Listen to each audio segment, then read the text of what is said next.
We're back with Dr. Wells, and we're going to talk about the 2017-18 budget. Dr. Wells, planning on the budget begins back in October. Can you walk us through the process leading up to the November 8th referendum? Certainly. In October, there's certification of the levies, which takes place, a state requirement. But also, as most people are aware, that leading up to the referendum, the board did take action on the removal of approximately $3 million of expenditures that would be not included in budgets moving forward.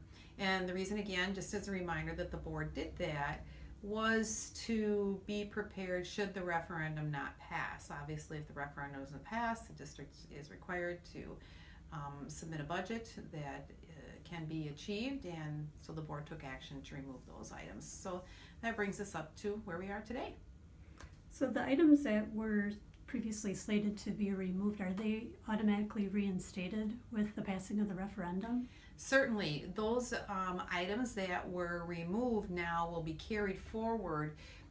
Technically, they're not removed because the 17-18 budget hadn't been developed yet, but they would not have appeared in a 17-18 budget. Now those items will appear in a 17-18 budget as that budget process moves forward.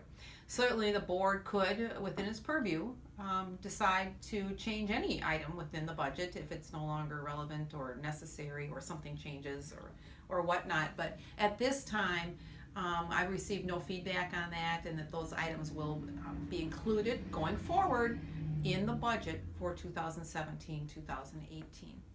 So what are the next steps in the development of the budget? Certainly. The school board, all school boards are required to have, legally required to have an audit done. Those audits are done by independent accounting firms, and there's lots of reasons for those, but really to verify the accounts as posted to the Department of Public Instruction, and to make sure that the district is using the required governmental accounting standards that are required both by state law and policy on the various funds and how the items are reported. That takes place during the summer months, so in December the board will receive the audit presentation, or the finance committee will. Then in January there'll be a review of the 5-year budget sort of forecast and projections. This is always something that's based on what we know today. So it's one of those all things being equal types of budget projections. If in fact state aid, if in fact revenue caps, if in fact all these types of things stay in place, then this is what could be a budget projection. Obviously hinged on things like enrollment and those types of things as well. Also in January, there'll start to be presentation to the Finance Committee of the various budgets, technology and capital outlay. Typically lead that way.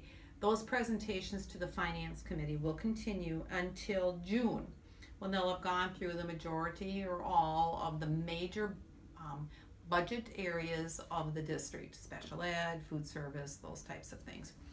In February, they'll begin, the Finance Committee, with the 2017-2018 budget.